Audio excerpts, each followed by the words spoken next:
सोचो आप एक कॉफी शॉप में कॉफी पी रहे हो और आपसे सिर्फ एक ही टेबल दूर दो लोग अगले 24 घंटे में होने वाले एक मर्डर की प्लानिंग कर रहे हैं। पूना के इस केस में पुलिस का एग्जैक्टली यही दावा है। लेकिन सबसे शॉकिंग बात कि इस मर्डर की प्लानिंग सिर्फ फोर्ट पर नहीं हुई थी, बल्कि उसकी एक फ्लॉप रिहर्सल ठीक 4 दिन पहले हो चुकी थी। 17 जून 2026 शाम के 4:32 पर पुणे के थर्ड वेव कॉफी में दो लोग एंटर करते दिख रहे हैं, सिया और चेतन। दोनों कॉफी ऑर्डर करते हैं और स्कैनर से चेतन पेमेंट भी करता है और फिर जानबूझकर इस कैफे का एक ऐसा टेबल चुना जाता है जहां आसपास कोई भी आम पब्लिक ना हो। दूर से देखने पर यह बस एक नॉर्मल कपल लग रहा था, लेकिन पुलिस के मुताबिक उस टेबल पर अगले ही दिन होने वाली साजिश लिखी जा रही थी। दोनों एक साथ बैठकर लोहागढ़ फोर्ट के यूट्यूब वीडियोस देखते हैं। ये साजिश लगभग 45 मिनट तक बुनी जाती है। अगले दिन की प्लानिंग, कौन किस वक्त निकलेगा, कहाँ मिलना है,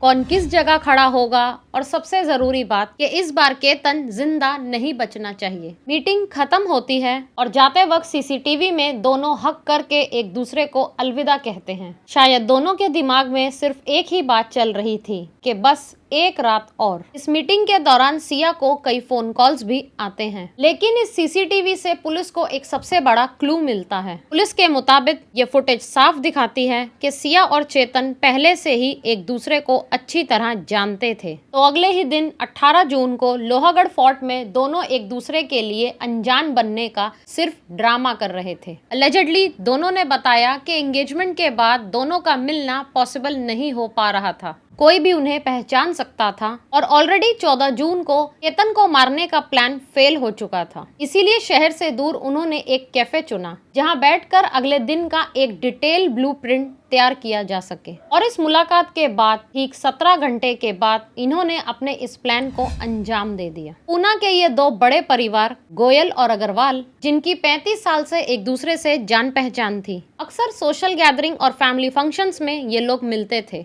एक तरफ केतन अग्रवाल, जो बॉस्टन से एमबीए कर वापस अपने फैमिली के रियल एस्टेट बिजनेस को संभाल रहा था। दूसरी तरफ 19 साल की सिया गोयल, जिसके परिवार का रियल एस्टेट, ड्राई फ्रूट्स और मसालों का कारोबार महाराष्ट्र के अंदर एक बड़े पैमाने पे था। पुलिस के मुताबिक 2025 की शुरुआत में सिया और चेतन एक बेकरी शॉप के पास मिले। कुछ ही मुलाकातों में दोनों के बीच प्यार हो गया और ये एक रिलेशनशिप में आ गए। दूसरी तरफ इसी दौरान सिया की बुआ ने केतन के लिए एक रिश्ता सजेस्ट किया। दोनों परिवार एक दूसरे को जानते थे और पहले कई बार मिल चुके थे, इसीलिए उन्होंने सिया का रिश्ता एक्सेप्ट कर लिया। अलेजेडली सिया इस रिश्ते से कभी भी खुश नहीं थी। उसे लगा कि सगाई के 2-3 साल के बाद जाकर शादी होगी, लेकिन कुछ ही महीनों में शादी की डेट फिक्स हो गई। सिया किसी भी हाल में ये शादी नहीं करना चाहती थी। कई बार वो अपनी फैमिली को मना कर चुकी थी, पर फैमिली प्रेशर होने के कारण उसके परिवार वालों ने कहा केतन और उसका परिवार एक अच्छी फैमिली से है, वेल्दी है, तुम शादी के लिए हाँ कर दो। क्योंकि सिया घर से भागकर चेतन से शादी नहीं करना चाहती थी। दूसरी तरफ सिया और केतन की शादी फिक्स हो चुकी थी और यहीं से पुलिस के मुताबिक एक ऐसा प्लान बनाया गया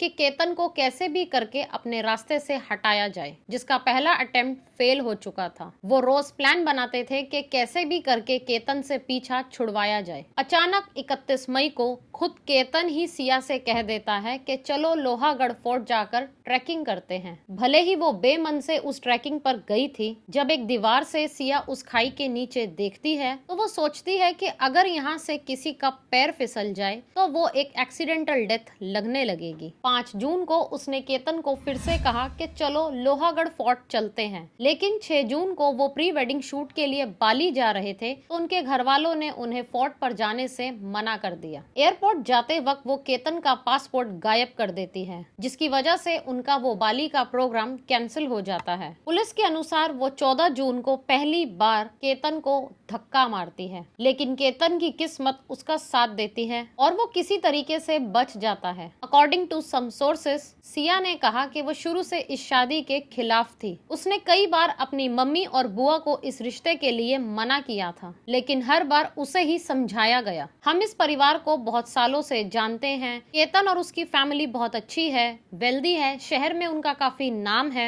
इससे बेहतर रिश्ता तुम्हें नहीं मिलेगा। अलेजेडली सिया अपने घर वालों के खिलाफ जाकर चेतन से शादी नहीं करना चाहती थी, क्योंकि घर से भागना उसकी फैमिली के लिए एक सोशल शेम हो सकता था। इसीलिए उसने एंगेजमेंट के लिए हाँ कर दी। उसे लगा बाद में किसी न किसी तरीके से इस शादी को तोड़ा जा सकता है, लेकिन पुलिस का आरोप है कि सिया और चेतन ने मिलकर चेतन को उस खाई में धक्का मार दिया। चेतन 22 साल का है और पूना के कई क्रिकेट टूर्नामेंट्स खेल चुका है। शायद आगे चलकर उस लड़के का एक ब्राइट फ्यूचर हो सकता था। चेतन की फैमिली का ये भी कहना है कि उन्होंने कभी सिया का नाम तक नहीं सुना। चेतन का ये भी कहना है कि जब चेतन को धक्का मारा गया तो वो कुछ सीढ़ियां पीछे था। सिया वहां पर अकेली खड़ी थी। अभी भी इस केस में कई और सच सामने आना बाकी है। इस वीडियो का पार्ट 1 देखने के लिए इस पर क्लिक करें।